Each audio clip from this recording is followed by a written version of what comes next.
히브리서 9장, 10장, 죄송합니다. 10장 19절 말씀.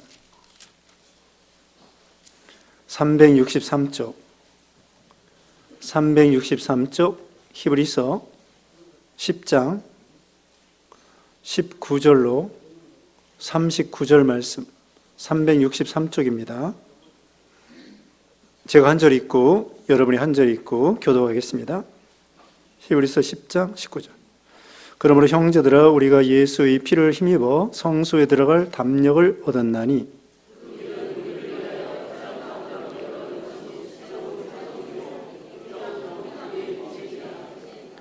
또 하나님의 집 다스리는 큰 제사장이 계심에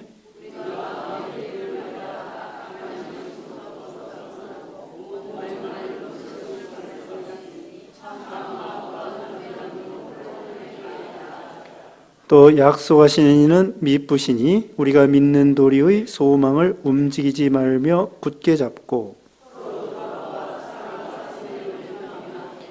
모이기를 피하는 어떤 사람들의 습관과 같이 하지 말고 오직 권하여 그날이 가까움을 볼수록 더욱 그리하자.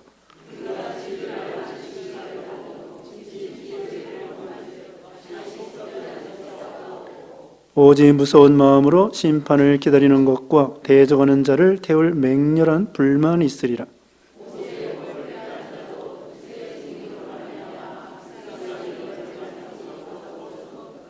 하물며 하나님의 아들을 짓밟고 자기를 거룩하게 한 언약의 피를 부정한 것으로 여기고 은혜의 성령을 욕되게 하는 자가 당연히 받을 형벌은 얼마나 더 무겁겠느냐 너희는 생각하라.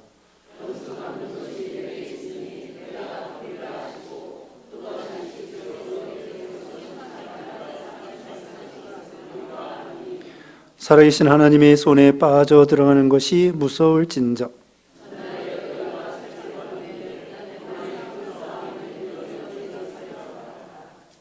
혹은 비방과 환난으로서 사람에게 구경거리가 되고 혹은 이런 형편에 있는 자들과 사귀는 자가 되었으니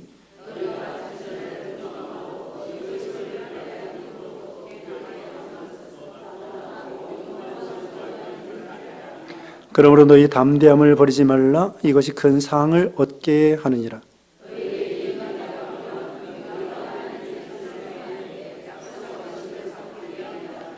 잠시 잠깐 후면 오시리가 오시리니 지체하지 아니하시리라.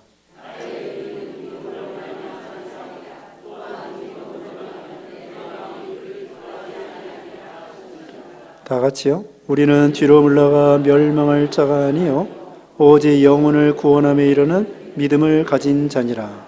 아멘. 네. 오늘 본문은 히브리서 10장 19절로 39절입니다. 제목은 성도에게 주는 권면. 성도에게 주는 권면. 첫째로 믿음, 소망, 사랑에 대한 권면. 믿음, 소망, 사랑에 대한 권면 19절로 25절입니다. 그 다음에 두 번째 배교에 대한 경고. 배교에 대한 경고 26절로 31절. 세 번째 인내에 대한 권면. 인내에 대한 권면 32절로 39절입니다. 자, 우리가 이제까지 히브리서 여기 앞에서 우리 구약의 제사법과 우리 예수님의 제사법에 대해서 가르쳐 주었습니다. 구약의 제사법은 이 그림자이고 하나의 모형이라고 했고요. 그리고 소나 염소, 양의 피를 가지고 그 하나님께 나아갔습니다. 그리고 사람 제사장이 매일매일 성소에 들어가서 거기 이제 제사법을 하고 마당에서는 번제단에 하나님 앞에 번제, 속죄제 이런 제물을 드리게 되었죠. 그리고 1년에 한 번 송아지의 피를 가지고 지성소에 대제사장이 들어갈 수 있었습니다. 그래서 구약의 제사법은 불완전해요. 부족해요. 그림자예요. 그리고 하나의 예표요. 하나의 상징이죠. 그런데 우리 예수님은 실체, 그림자가 아니라 실체 되시는 예수님이 오신 거예요. 구약에 예언한 대로, 구약에 예표한 대로 예수님이 오셨는데, 주님은 짐승의 피가 아니고 주님 자신의 점도 없고 흠도 없는 예수 그리스도의 보배로운 피로 하나님 앞에 속죄 제사를 드리게 된 것입니다. 그리고 단번이라는 말씀이 여러 번 나옵니다. 구약의 제사는 매일매일 그리고 매년 계속 드리는데, 왜냐하면 생각나게 하는 거예요. 불완전하기 때문에. 그런데 예수님은 단번에 과거, 현재, 미래의 모든 죄를 예수님이 짊어지시고 하나님 나라의 하늘 지성소에 주님의 피를 가지고 하나님 앞에 나간 거예요. 그래서 하나님이 그 예수님의 속죄 제물을 받으시는데 마음이 완전히 흡족하신 거예요. 그래서 누구든지 예수님을 믿게 되면은 다 죄를 깨끗하게 씻어주시고, 그것도 뭐 99%만 씻어주시는 것이 아니에요. 100% 완전히 속죄해 주시어서 그 죄를 기억도 하지 아니하시고요. 그래서 완전한 속죄, 완전한 구원을 우리가 받는 거예요. 우리의 노력이나 공로는 전혀 없습니다. 완전히 우리 예수님의 공로, 그 의, 그걸 통하여 우리가 구원을 받는 거죠. 그러니까 이제는 우리 예수님의 이 속죄, 이게 너무나 귀하죠. 더군다나 우리 하나님께서는 사랑하는 독생자를 우리를 위해서, 우리를 너무나 사랑하기 때문에 독생자를 희생하면서까지 우리를 구원하기에 기뻐하신 거예요. 그런데 결론적으로 말씀드리면, 그렇게 하나님이 우리를 사랑해서 구원받는 길, 예수님이 다 구원을 완성해 놓고 믿기만 하면 구원해 준다고 하는데, 그걸 거부해? 그걸 거절해? 그걸 믿지 않아? 그러면 하나님이 얼마나 진노하시겠는가? 그게 오늘 본문의 결론이에요. 그렇게 사랑해 주시고, 그렇게 희생해 주시고, 직접 와가지고 하나님의 아들이 몸머리 피 흘려주고, 그렇게 쉬운 구원의 방법을 다 가르쳐 줬는데도 그래도 예수 안 믿어? 그래도 참여하지 않아? 그래서 그 왕의 잔치가 있다고 그랬잖아요. 그래서 거기 마태복음 22장에 보면은 왕의 잔치, 살진 소를 잡아놓고 뭐 먹을 거 마실 거 다 준비했는데 그 청하여 오라고 하니까 안 온다는 거예요. 바쁘다고. 또 뭐 장가 가느라고. 또 소 또는 밭 이런 것 때문에. 그렇게 초청했는데도, 아니 왕의 잔치에는요 축의금 필요 없어요. 그냥 그 왕의 아들을 축하한다 하면서 그렇게 하면은 그 왕으로서는 만족하는 거예요. 아니 거저 와서 마음껏 먹으라도 안 와? 그러니 그렇게 이와 같이 하나님의 사랑을 거부하고 예수님을 거부한다고 하면은 그 벌이 얼마나 크겠는가.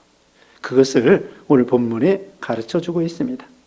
이제 19절 말씀. 그러므로 형제들아, 우리가 예수의 피를 힘입어 성소에 들어갈 담력을 얻었나니 그 길은 우리를 위하여 휘장 가운데로 열어놓으신 새로운 살 길이요 휘장은 곧 그의 육체니라.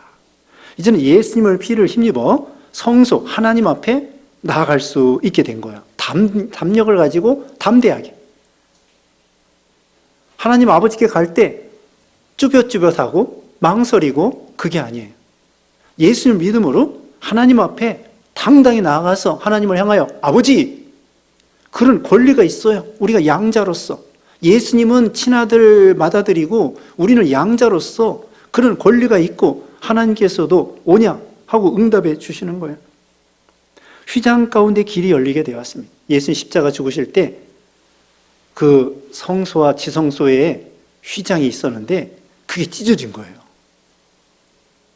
그게 한 뼘 정도 그렇게 두꺼웠대요. 이번에 우리 목사님들 산기도 갔을 때 거기 광은 기도원인데요. 광명시 광은교회에서 그걸 만들었는데 거기 성막이 있어요. 성막이 이 우리 예배당만 해요. 실물 성막을 만들어 놓은 거야. 이 예배당보다 더 큰 것 같아. 예배당보다 조금 커요. 하여튼. 근데 거기에 그 휘장을 짜는데 두꺼운 것도 아니에요. 얇은 휘장을 이제 샘플로 짰어요. 짰는데 몇 년 짰대요. 그 자기 교회, 광흥교회의 여성도님들이 열 몇 명이 달라붙어가지고 몇 년 동안 짰는데 그 몇 미터밖에 안 돼. 그렇게 그걸 뜨개질로 해가지고 그걸 짠 거예요. 근데 그거 달아 놓을 때 몇 톤이 돼가지고 기중기로 달아놨대. 그렇게 무겁다고요. 두껍지도 않은데 이 코바늘로 하니까 그게 얼마나 무거운지 휘장이 여기서 이 정도 돼요. 이 정도 되는데 천장도 저만해. 이만한 휘장을 하려면요 기중기로 들어야 되는데 몇 년 동안 짰대. 열 몇 명이 달라붙어가지고. 별거 아닌 것 같은데요. 되게 그게 힘든 것 같아요. 근데 예수님 당시에는 그게 뭐 한 뼘 정도 됐다는 거예요. 그게 예수님 십자가 죽으실 때 위에서부터 쫙 찢어진 거예요. 그건 뭐 찢어질 수가 없는 거예요. 사람이 칼로 낫으로 해도 안 되는 거예요. 그래서 구약시대에는 그 휘장을 들추고서는 대제사장이 지성소에 한 번 들어가는 거예요. 1년에 한 번. 근데 예수님 십자가 죽으실 때 여기 휘장은 그 육체를 상징하는데 그게 찢어짐으로 인해서 이제는 우리가 제사 안 받아 하나님 앞에 언제든지 나아갈 수 있다. 이걸 가르치는 거예요. 예수님을 믿는 믿음으로. 구약시대 아무나 못 들어간다고 그랬죠. 아무 때나 아무나 아니에요. 대제사장이 1년에 한 번 7월 11일 날 들어가는 거예요. 그런데 이제는 우리는 오늘날 모두가 왕 같은 제사장이에요. 목사를 통하여 가는 거 아닙니다. 신부를 통하여 하나님께 나가는 거 아닙니다. 예수님을 믿는 믿음으로 예배당에 나와서 또는 교회 집에서나 어디든지 하나님을 만날 수 있는 그런 예수님이 길을 열어 놓으신 거예요. 이것이 하나님을 언제든지 만날 수 있어요. 언제든지 기도할 수 있고. 이래서 구약시대에 아무나 못 들어간다고 그랬죠. 근데 이제 신약시대에는 모두가 만인 제사장이에요. 베드로전서 2장 9절에 있는 것처럼 왕 같은 제사장으로서 하나님 앞에. 그래서 오늘날 우리는 제사가 아니에요. 예배라고 해야 돼. 그리고 이것도 뭐라고 그래요? 제단이 아닙니다. 제단이 아니라 강단이에요. 사제는 제사장이라는 뜻이거든요. 신부는 사제야. 사제 틀린 거예요. 목사가 돼야 돼. 목자란 말입니다. 목자가 옳은 거예요. 목사가 제사장 아닙니다. 우리 모두가 제사장입니다. 그리고 이건 제단이 아니에요. 강단이야. 강단.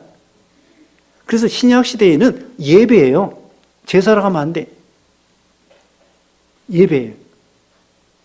그래서 예수님이 다 길을 열어 놓으셔서 하나님 앞에 당당히 나아갈 수 있고요. 넘어가서 22절 보세요. 22절 글쎄요.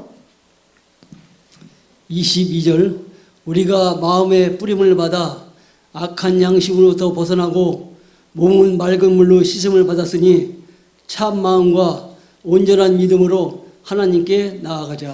이제는 예수님의 피를 통하여 우리 마음과 양심과 몸이 깨끗하게 되었어요. 근데 구약시대에는요, 이 마음 문제가 잘 안 되는 거예요.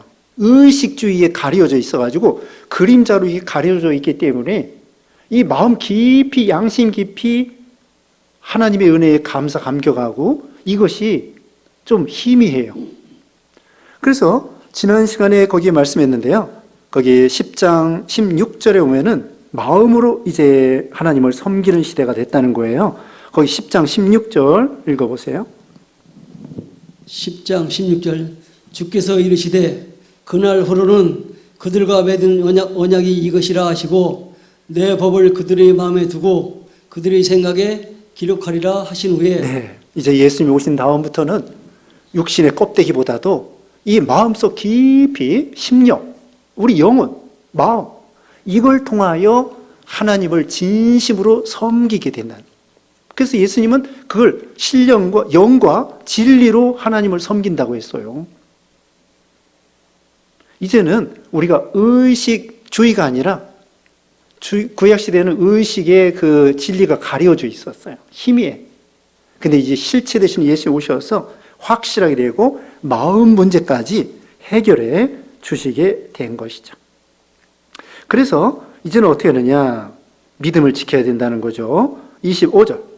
모이기를 피하는 어떤 사람들의 습관과 같이 하지 말고 오직 권하여 그날이 가까움을 볼수록 더욱 그리하자. 이제는 모이라는 거예요. 예배 드리러 오라는 거예요. 그리고 24절에는 서로 돌아보아 사랑과 선행을 격려하라는 거예요. 이제는 모두가 제사장으로서, 모두가 왕으로서 하나님 앞에 다 같이 예배 드리러 나가는 거예요. 구약시대는 제사장 중심으로 하나님께 나갔는데 이제는 어린아이부터 노년에 이르기까지 예수 믿는다고 하면 남녀노소 상관없이 구약시대에는 남자 중심으로 제사를 드렸어요. 그래서 이제는 모두가 하나님 앞에 나와서 예배 드리고, 그래서 예배를 피하지 말라는 거예요. 어떤 데는요, 여기 오전 예배만 있고 오후 예배를 폐해버리는데, 오후 예배, 저녁 예배를 없애는 데도 있어요. 아니, 예배를 많이 드릴수록 좋은 거예요. 그래서 우리가 이 오후 예배, 이거 좋은 것입니다. 그리고 수요 예배도 좋은 거고, 새벽 예배도 좋은 거고, 우리가 기회 있는 대로 힘써 모이는 거야. 구역 예배도 모이고. 그 다음에 26절부터는 이제 경고예요. 경고. 조심하라는 거야. 26절 읽어보세요.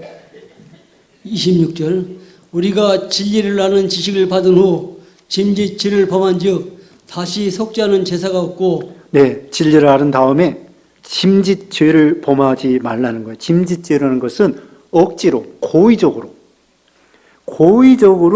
하나님을 반항하고 대적하고 이렇게 하는 거예요. 그래서 마태복음 12장 31절에는 성령 회방죄가 있습니다. 성령 회방죄.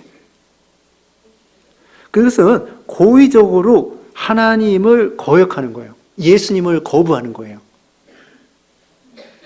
그 다음에 27절 읽어보세요. 27절. 오직 무서운 마음으로 심판을 기다리는 것과 대적하는 자를 태울 맹렬한 불만 있으리라. 네, 고의적으로. 우리가 실수해서 죄를 지을 수 있어요. 실수해서 우리가 죄를 지을 수 있습니다. 그런데 여기는 짐짓죄는 뭐예요? 이것은 고의적으로, 알면서도 예수님에 대해서 거부하고 믿지 않고 하나님을 대적하는 거라고 할 수 있겠습니다. 그러면은 심판을 받을 수밖에 없다는 거예요. 그 다음에 28절 읽어보세요. 28절. 모세의 법을 폐한 자도 두세 증인으로 말미암아 불쌍히 여김을 받지 못하고 죽었거늘 하물며 하나님의 아들을 짓밟고 자기를 거룩하게 한 언약의 피를 부정한 것으로 여기고 은혜의 성령을 욕되게 하는 자가 당연히 받을 형벌은 얼마나 더 무겁겠느냐. 너희는 생각하라. 네, 모세의 법에 대해서도 폐하고 불순종하면은 두세 증인의 증인으로 인해서 죽임을 당할 수밖에 없었습니다. 그런데 하물며 이제는 하나님의 아들이 직접 와가지고 십자가에 죽으시고 구속 완성해 주셨는데 그 아들을 거부하고 예수님을 믿지 않고 이렇게 한다고 하면은 그 형벌이 얼마나 더 무섭겠느냐. 자, 어떤 사람이 100만 원의 100만 원의 은혜를 받았습니다.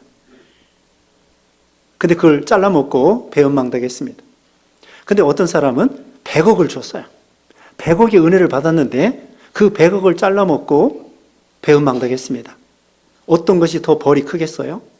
100억을 받고도 그 은혜를 망각한 사람이 더 벌이 크겠죠. 그와 같아요. 구약에는 예를 들면 100만 원의 은혜라고 하면은 신약 시대에는 이건 그게 적당하게 맞는 건 아니에요. 하여튼 구약은 100만 원의 은혜라고 하면은 신약은 100억의 은혜란 말입니다. 근데 구약의 은혜를 배반했어도 하나님 앞에 벌을 받았는데 신약에 예수님이 직접 오셔가지고 피 흘려 주셨는데 그 아들을 거부한다고 하면은 그 벌이 얼마나 크겠는가. 그걸 말하는 거예요. 그래서 고린도전서 16장 22절에는요. 하나님을 사랑하지 않는 자는 저주를 받을지어다 그랬어요. 고린도전서 16장 22절에 하나님을 사랑하지 않는 자는 저주를 받는다는 거예요. 아니 이거 너무 무서운 말 아니야? 너무 가혹한 말 아니야? 그게 아니에요. 거기 하나님을 사랑하지 않는다는 것은 하나님을 믿지 않는다는 거예요. 하나님이 그렇게 앞에서 말했죠.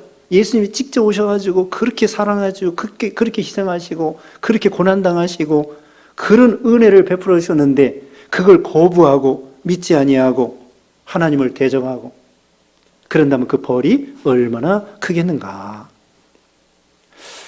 오전 시간에도 이단과 사이비한 사상들 말씀드렸습니다. 그 박태선이라고 그 천부교 다른 말로는 전도관이 있어요. 60년대에 우리나라 전국적으로 떠들썩했던 박태선 전도관 천부교라고 하는데 그 사람이 남대문 교회 집사였었어요. 말이 집사지 결국은 이단의 교주가 된 거예요. 그 사람은 오전에 시간에 말한 것처럼 성령이 없는 자예요. 예수님을 믿지 않은 자예요. 결과는 그냥 집사로서 교회 다니다가 그렇게 이단의 교주가 된 거예요. 그래서 얼마나 많은 사람들을 지옥으로 끌고 갑니까? 그 벌이 얼마나 저주와 심판이 얼마나 크겠는가. 그걸 말해주는 거예요. 그래서 이와 같이 구약의 율법을 폐하고 거부해도 하나님이 벌을 내리시는데 예수님이 직접 오셔서 그렇게 길을 열어주는데도 거부한다? 믿지 않는다? 또 고의적으로 범죄한다? 그 벌이 크다는 거죠. 그 다음에 넘어가서 이제 거기 이어서는 심판에 대한 말씀이고요. 그 다음에 우리는 참된 신앙을 지켜야 되겠죠. 이제 32절부터입니다. 읽어보세요. 32절 전날에 너희가 빛을 받은 후에 고난의 큰 싸움을 견디어낸 것을 생각하라. 네, 이제는 환난 중에 큰 싸움, 선한 싸움을 싸우고 이단과 싸우고 견디고 이거 잘 생각하라는 거예요. 33절 봅니다. 혹은 비방과 환난으로서 사람에게 구경거리가 되고 혹은 이런 형편에 있는 자들과 사귀는 자가 되었으니 이 히브리 교회 성도들이 비방과 환난 중에도 또 구경거리가 되는 중에도 끝까지 믿음을 지켰습니다. 예수님을 따라가는 길은 이렇게 핍박이 있고 조롱과 멸시, 오전 시간에도 말씀했죠. 사람들이 조롱한다는 거예요. 우리가 좁은 길 걸어가고 말씀대로 사는 걸 갖다가 우리를 비난하고 조롱해요. 여기도 구경거리가 되고 또 비난받고 그리고 어려운 형편에 있는 자들을 사귀는 거예요. 그 다음에 34절 읽어보세요. 너희가 갇힌 자를 동정하고 너희의 소유를 빼앗기는 것도 기쁘게 당한 것은 더 낫고 영구한 소유가 있는 줄 압니다. 때로는 갇힌 자를 동정해요. 감옥에 갇힌 사람. 예전에 일제시대 때 신사참배 반대하다가 감옥에 갇힌 이기성 목사님, 주기철 목사님 이런 분들 감옥에 사식도 넣어주고 옷도 넣어주고 그렇게 도와주는 거죠. 한 10여 년 전에 하늘에 속한 자라고 중국에서 윈 형제라는 사람이 고난 중에 믿음 지킨 것을 책으로 낸 적이 있습니다. 거기에 큰 환난을 당해가지고 막 공산당한테 쫓겨가는 거야. 그래가지고 숨어 다니고 쫓겨다니고 막 그러는데 이제 믿는 사람들도 이제 생기죠. 80년대예요. 중국의 80년대. 근데 어느 집에 가서 추울 때 믿는 사람인데 믿는 가정이에요. 그 집에 가서 이 윈 형제가 담요 좀 달라고, 담요. 내가 지금 추워서 도망 다니는데 추워서 담요 한 장이 필요하니까 담요 좀 달라고 그랬어요. 그랬더니 그 교인이 자기 교인이라기보다도 믿는 형제들이 이제 쫙 깔려 있는데 곳곳에 그 교인 집에 가서 담요 한 장을 달라고 하니까 만약에 내가 담요를 빌려준다고 하면 만약에 당신이 잡힐 때 너 이 담요 어디서 났느냐? 그래가지고 우리 집에서 가져갔다고 하면은 우리도 감옥 갈지 모르니까 담요를 줄 수 없습니다. 그래서 담요를 얻지 못하고 이 헛겨 옷을 입은 채로 도망 다니면서 이렇게 해가지고 어려움을 많이 당했다는 거예요. 결국은 이제 잡히고 막 그랬죠. 자, 믿는 사람이라고 하는데 담요 한 장을 그 이름도 없는 거예요. 그러다가 내가 잡혀가서 그걸 담요 어디서 나왔냐고 물어봤을 때 그럴 확률도 없는 거예요, 사실은. 없어요. 우리 집에서 만약에 담요를 가져갔다면 우리가 다 감옥 갈 겁니다. 그래서 이 담요를 도와줄 수 없습니다. 참 이게 얼마나 믿는 사람으로서. 그런데 여기는 뭡니까? 갇힌 자를 동정하고 너의 소유를 빼앗기는 것도 기쁘게 당한 것이야. 마태복음 10장 41절에 선자 이름으로 선제를 영접하면 선제 상을 받고 냉수 한 그릇이라도 대접하면은 그 상을 결단코 잃지 않는다는 거예요. 냉수 한 그릇이라도. 저기 돌아가신 제 동료 목사인데 이영웅 목사 아버지께서는 사경회 때는 만날 때마다 껌을 한 통씩 주는 거예요. 껌을. 그래서 저를 만날 때마다 껌을 한 통씩 주더라고요. 그러니까 선자의 이름으로 선제를 영접하는 자는 선제의 상을 나눠 갖는다. 그 세상에서는 또 소유도 빼앗겨요. 북한에서 공산당이 들어왔을 때 그 많은 부자들이 땅 다 뺏기고 그냥 옷 하나 입고 또는 어떤 경우는 성경책 한 권 가지고 이남으로 내려왔다는 거예요. 공산당한테 다 뺏깁니다. 또 믿음 지키다가 소유도 빼앗길 때도 있습니다. 그리고 그것도 기쁘게 당하는 거예요. 왜? 우리에게는 더 낫고 영구한 소유, 천국, 영생, 하늘의 기업이 있기 때문이죠. 35절, 그러므로 너희가 담대함을 버리지 말라. 이것이 큰 상을 얻게 하느니라. 끝까지 믿음을 지키라는 거예요. 36절 읽어보세요.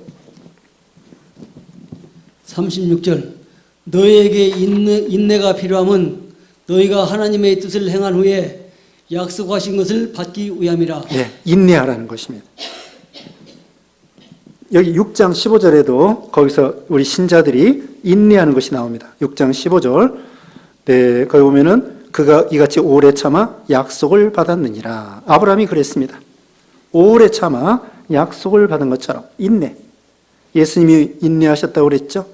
그 다음에 37절 읽어주세요.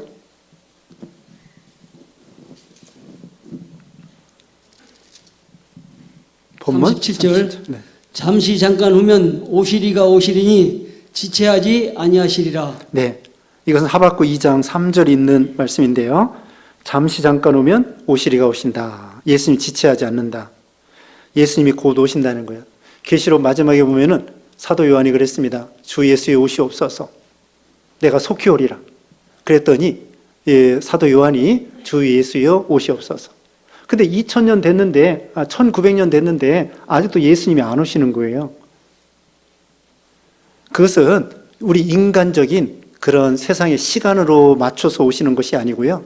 하나님의 시간으로 오시는 거예요. 하나님의 방법과 하나님의 속도, 하나님의 시간으로 오시는 거예요. 그렇지만 우리는 언제든지 곧 오실 줄 믿고 우리는 준비해야 됩니다. 이제 오전 시간에도 말씀했지만은 말세가 다 된 것 같아요. 기후적으로도 살기 어렵고요. 또 경제적으로도 어렵고요. 그 다음에 전쟁. 그래서 성경에 보면은 언제나 징계가 칼과 기근과 전염병. 이것이 주로 큰 재앙이에요. 기근, 경제적으로. 그 다음에는 전쟁, 칼이죠. 칼 전쟁. 그 다음에 전염병. 우리가 이 코로나 전염병 당해봤잖아요. 이런 것으로 인해서 징계 또 심판 이게 오는 거예요. 누가 전쟁하고 싶어서 전쟁하는 거 아니죠. 근데 전쟁이 일어나는 거 어떻게 하겠어요? 우리나라는 53년 이후로 지금 70년 됐습니다. 만 70년. 참 그동안 여러 가지 어려움이 있었지만 그래도 태평 성대 그렇게 붙이기는 좀 아쉽지만은 그래도 그동안 잘 먹고 잘 사는 거예요.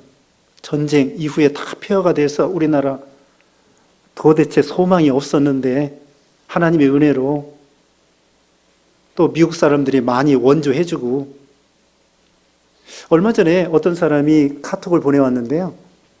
미국 사람들이 우리나라 와서 뭐 꿀꿀이죽도 주고 간스메라고 그러죠.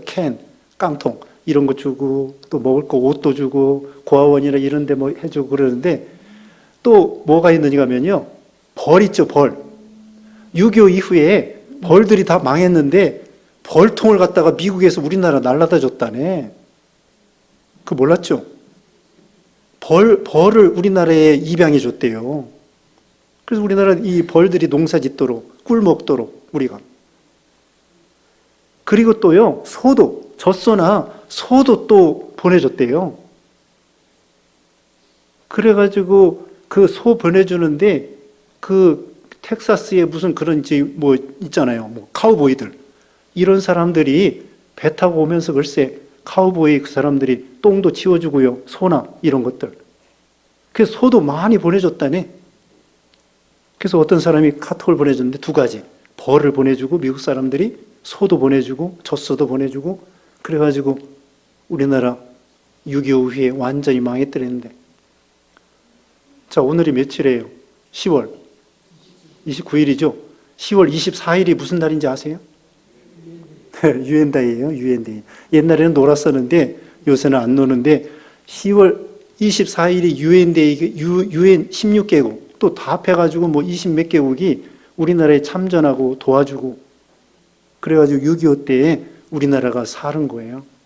하나님의 은혜죠. 하나님이 그 나라 동원해가지고 우리나라 도와줘라. 그리고 또 미국에 가서 공부해오고 가르쳐 주는 거예요. 가르쳐 줘서 한국에 가서 공장도 세우고 뭐 반도체 공장도 세우고 뭣도 세우고 그러면서 미국 사람들이 되게 유학 가는 거 미국 유학 갑니다. 요즘에는 다변화됐지만 보통 미국 가서 유학하고 또 이민자들 미국이 제일 많이 살아요. 200만 명 이상 사나. 어쨌든 이와 같이 폐허가 돼가지고 우리나라 이후에 경제적으로도 계속 성장하고 도움 받던 나라에서 도움 주는 나라가 되고 참 이게 하나님의 은혜죠. 집집마다 자동차 다 있고 냉장고 다 있고 세탁기 다 있고 또 뭡니까? 에어컨 다 있고 유럽에는요 에어컨 놓기가 어렵대요. 집들이 바로바로 이렇게 붙어 있어가지고 창문도 작고 그래서 이제 떠 죽는 거야, 떠 죽.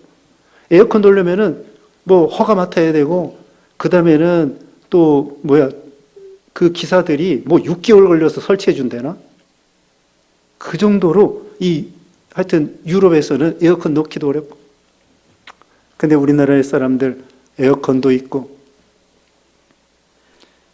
그래서 이와 같이 참, 하나님의 은혜로 6.25 이후에 어떻게 보면은 전에는요, 지금은 경제 성장이 말이 아니지만 예전에는 경제 성장이 막 돼서 직업을 맘만 먹으면 누구나 직장 다닐 수 있고 지금은 직장 다니고 싶어도 다니기 어려운 시대가 됐잖아요. 예전에는 경제 성장이 뭐 7%, 8%막 됐기 때문에 누구든지 취직할 수 있고 누구든지 돈 벌 수 있는 그런 길이 있었던 거예요. 예전에. 요즘에는 좀 안 그렇지만은 그러니까 그동안은 이렇게 경제 성장하고 하나님께서 우리나라 복을 많이 주셨습니다. 또 한글 있죠, 한글. 한글 모르는 사람 거의 없어요. 우리나라 문맹률이 그러니까 이 글을 못 읽는 사람이 2%밖에 안 돼요. 한글, 세종대왕이 한글을 만들어 놔가지고 누구든지 글을 읽을 수 있도록 글 못 읽는 사람이 거의 없어요. 근데 미국에도 미국말 못하는 사람이 많대요.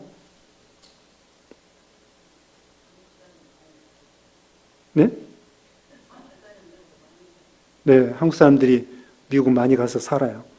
자, 이와 같이 참, 이제 앞으로도 제가 말하고자 하는 것은 70년 됐는데 전쟁 나지 않고 경제 성장도 되고 그동안 자유가 있고 또 우리나라 민주화도 된 거예요. 민주화가 너무 잘 돼서 탈이에요. 너무 이 민주화가 너무 지나치게 됐다고. 어쨌든 민주화된 것도 감사하고요. 참 이제까지 전쟁 나지 않았는데 앞으로 전쟁 나지 않도록 또 계속해서 기도하고 우리가 믿음을 지켜야 되겠죠. 이제 38절 읽어주세요. 38절 나의 의인은 믿음으로 말미암아 살리라. 또한 뒤로 물러가면 내 마음이 그를 기뻐하지 아니하리라 하셨느니라. 네, 우리는 의인은 믿음으로 말미암아 살리라. 이것도 하박국 2장 5절 3절 이하에 있는 말씀인데요. 우리가 의인 되는 것은 예수님을 믿음으로 의인이 되는 거예요. 죄인이 변하여 의인이 되는 거고요. 그 다음에 믿은 다음에도 계속 믿음의 법칙으로 살아가라. 믿음으로 의인되어 구원받은 우리들이 그 다음에 계속해서 의인의 법으로 믿음으로 살아가라는 거예요. 장사하는 사람은 장사하는 것으로, 학자는 학으로, 그 다음에 군인은 싸우는 것으로, 우리는 예수님을 믿는 믿음으로 살라는 거죠. 그러면서 뒤로 물러가면 내 마음이 그를 기뻐하지 아니하리라. 우리는 언제 어디에 이르렀든지 전진만 해야 돼요. 믿음에 후퇴하면 안 됩니다. 새벽기도 하다가 새벽기도 안 하는 사람 안 되고요. 오후 예배 참석하다가 안 하는 사람이 아니라 오후 예배 참석 안 하다가 참석하는 사람이 돼야 돼요. 수요예배도 마찬가지고. 여기 수요예배 나오다 안 나오는 사람 있어요. 누구예요? 저 웃는 사람이 있어요. 네, 양심에 꺼리니까 좀 웃으시는 것 같은데 이제 나오세요. 네, 나오셔요. 이쪽 줄에. 또 이쪽 줄도 네, 이름은 안 부르겠습니다. 네, 수요예배도 나오시고요. 하여튼 신앙에 있어서 뒤로 물러가지 말고 전진할 것. 39절 다 같이 읽어보겠습니다. 시작. 우리는 뒤로 물러가 멸망할 자가 아니요 오직 영혼을 구원함에 이르는 믿음을 가진 자니라. 쟁기를 잡고 뒤를 돌아다보는 자는 하나님 나라에 합당치 않다고 말씀했죠. 롯의 처는 뒤를 돌아다보다가 소음기둥이 되고 말았습니다. 우리 신앙에 있어서는 진보해야 됩니다. 자라나야 됩니다. 그래서 이제 예수님께서 이런 복을 구약의 제사법보다 이 신약의 예수님이 오셔서 이 위대한 제사를 드려주셨어요. 너무나 감격한 거고. 여러분이 신약 시대에 태어난 거 너무나 감사해요. 더군다나 한국에서 태어난 거 너무나 감사해요. 우리가 선교 대국이 되었습니다. 선교사 보내는 그런 사람이 된 거예요. 우리가 개척교회 연부하는데요. 여러분 빠지지 말고 다 하세요. 많이 하지 않아도 적게 하더라도 참여하셔야 됩니다. 참여하면 생명 살리는데 우리가 하나님 앞에 선하게 사용되는 거예요. 그리고 또 선교사 보내고 이 한국에서 세계에서 2등으로 3만 3천 명 정도 이렇게 선교사 보냈는데 미국이 6만 명 보냈대요. 인구 비례해서 우리나라가 제일 많이 보낸 거예요. 하나님께서 복을 주십니다. 그래서 우리가 참 이 주님의 은혜를 생각해서 뒤로 물러가는 자가 아니라 믿음을 지키고 전진하는 신앙, 이런 신앙 되어야 되겠습니다. 기도하겠습니다. 걸어가시는 하나님 감사합니다. 참으로 구약의 율법을 범하고 어겨도 하나님 앞에 심판을 받았거늘 하나님의 아들 예수님께서 직접 오셔서 몸버려 피 흘려주시고 사랑해 주시고 구원해 주신 이 은혜를 생각하여 거부하지 아니하고 진심으로 주님께 감사하며 또 말씀을 순종하고 뒤로 물러가지 아니하고 전진하고 믿음의 다른 박질을 잘해서 하나님을 기쁘게 해드림으로 하나님 앞에 영육간에 축복받는 우리 모든 교회 모든 성도님들 가정들 되게 해 주시옵소서. 예수님의 이름으로 기도드리옵나이다. 아멘.